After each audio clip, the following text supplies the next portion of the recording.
Welcome, everybody. We're inviting you here today to join us for World Rainforest Day. And with me here today is Oona Chaplin, who is an incredible voice for many things, and that includes indigenous people, our forests, and our planet. Hello. First of all, I'd love to just thank you for having me. And you know, it's really good to see that all of these online platforms and online events are really kind of getting hip to the importance of using our time and our technology for something good for the natural world, for ourselves, for our spirits, for the causes that we believe in. So just will you tell us a little bit about your sense of self and where this connection came from? Is it something you always had from the beginning, or is it something that you became aware of as you grew older? I grew up in a very, very blessed and fortunate home with a lot of love and a lot of abundance, and really kind of couldn't have asked for anything more. And yet there was always something that was missing. And it wasn't until I was in my mid-20s that I started, almost by accident, kind of came into contact with some traditional traditional leaders from the Amazon, Huni Queen man called Ninawa Paidamata, who I still have really good relations with, and who's still a good friend and a good teacher for me in that way. And I kind of it opened my eyes to a whole world of possibility and to how to belong to this planet, how to belong to this world, how to really belong to my family and belong to the land that I stand on, wherever that might be. And it's been a really amazing journey. It's been nearly 8 years now. And I work with over 40 indigenous elders through Aniwa, aniwa.co, and the Boa Foundation that I work with tirelessly now. And it's I feel very blessed, and I also feel a great sense of responsibility to give back even a fraction of what I have received from the forest, and what I have received from the desert, and all of this, all of the land on this planet, and the wisdom that she has bred throughout the years. So just like you, there's so many that are looking and trying to find this connection. What is it that you might suggest they do to sort of, finding that connection? Where would people start their journey? Yeah, well, that's a really big question. And it's a really powerful one as well. And I think it's probably the most important question that's around right now, because we're so fragmented, and we've just coming out of 3 months of deep isolation, separation from even our communities and our neighborhoods, our favorite pubs and coffee shops and things, and our work. And so we're coming out of this real big kind of shift, and it's been very difficult for a lot of people, and a lot of people have lost dear ones, and there's a lot to recover on right now. And I think connecting is, how do we connect is the big question that is being asked right now. And I think that as much as we can do these kind of events, and that can really enrich our lives, really it's like, who are you when no one's looking? How do you connect when no one's looking? And that's the real key. Connection and relationship, all of these words are very, very, very big and complex, and unfortunately there isn't like an instruction manual that we get handed out and that we can just like go and do these sort of systematic things. It's a very personal thing. What's interesting, today being World Rainforest Day, what we're talking about is asking people to connect to a very powerful and vital ecosystem that is life itself. Forests are teeming with life. They're life itself. And yet for a lot of people, they're very far away. What is it about our perception and our way of connecting that the mere act of wanting to connect to a place far away allows us to transcend, what we understand as physics that you cannot, and we do that. And what does it do when people start connecting to things that are far away or close by? And once we connect, does it open up our ability to be different as human beings and take care of things in different ways? I see a lot of the campaigning right now for the rainforest is really centered around fear. Yeah. And, Charles Eisenstein, who's one of my heroes, said in one of his books, I think it was Climate, A New Story, which I totally recommend everybody reads, is nobody's ever been terrified into caring. And, you have to care in order to take good care. And really, you can only care about something that you experience directly. I feel like there's a few layers to that question, or to that answer, to that possibility of exploration. I don't have the answer, otherwise I'd be doing it every day and getting people to connect to the forest. It's amazing. But the first one is that I think the tactics of fear that are so present in the environmental movement as a whole, in the rainforest movement, are just I don't think are very useful.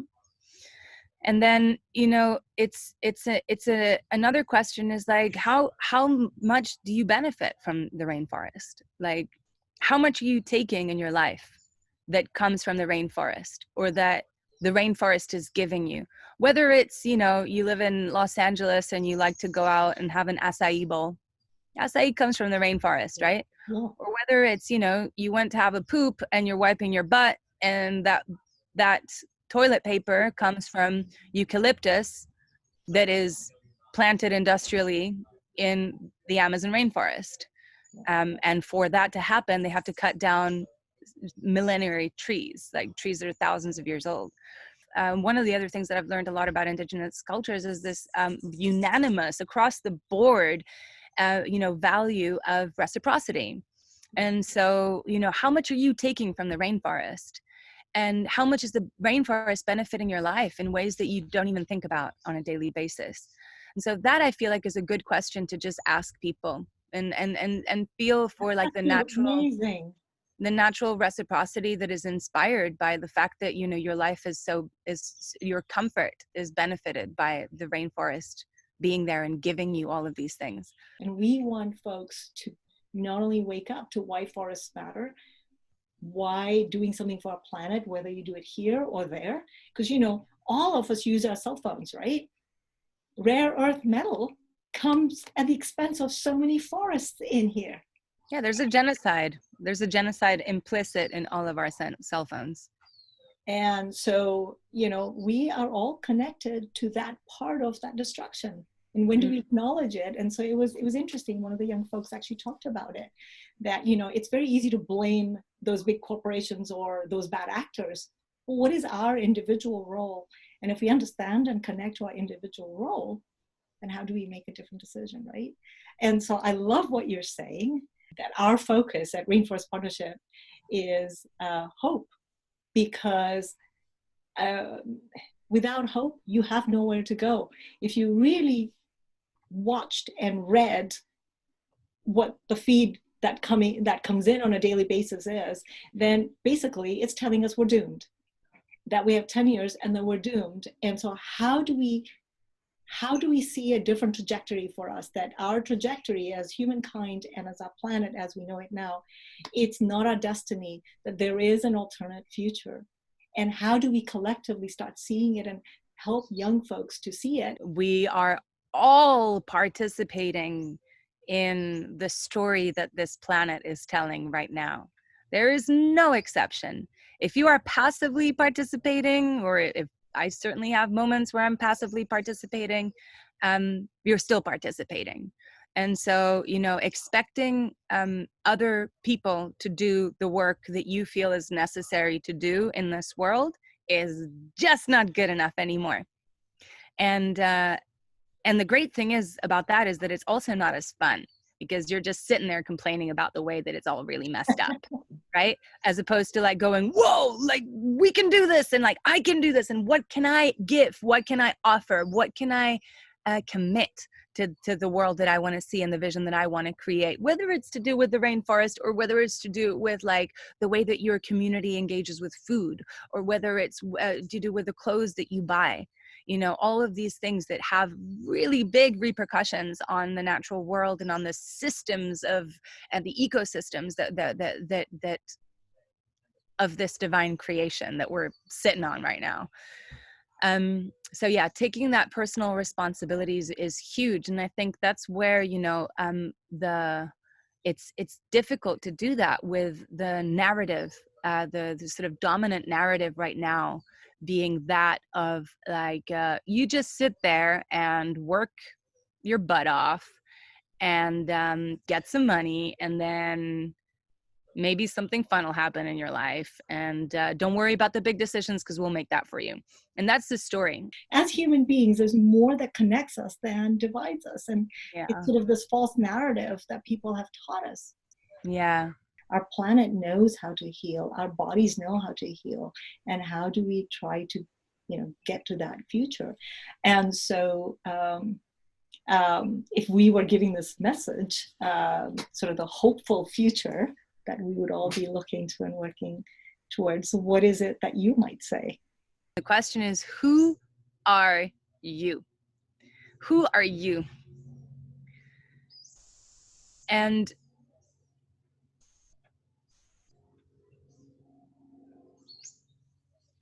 in order to save the rainforest, I mean, even just that sentence is complex, because there's no saving anything. It's just doing something, you know. In order to participate in the changes that we can all be really proud of, to do with the rainforest, you know, we have to really kind of take a deep self-examination in the way that we're living our lives and conducting ourselves on a daily basis.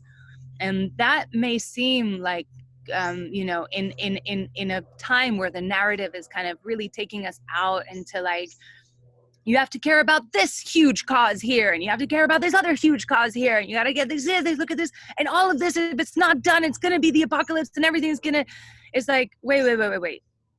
If we are caring so much about this thing outside of ourselves, then it's all, it's not going to be rooted. It's not going to be fake. It's going to be fake. It's going to be unsustainable. It is not coming It's from. like, who are you? Ask yourself that question, because this is the message of the forest.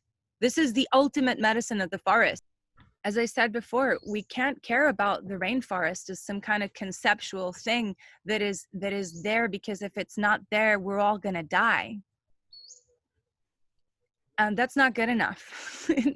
You know, we can't help the rainforest because it's useful to us. You know, our love for the rainforest is a reflection of our love for all of divine creation. And you know, it is really important that we wake up from this nightmare that we're living in.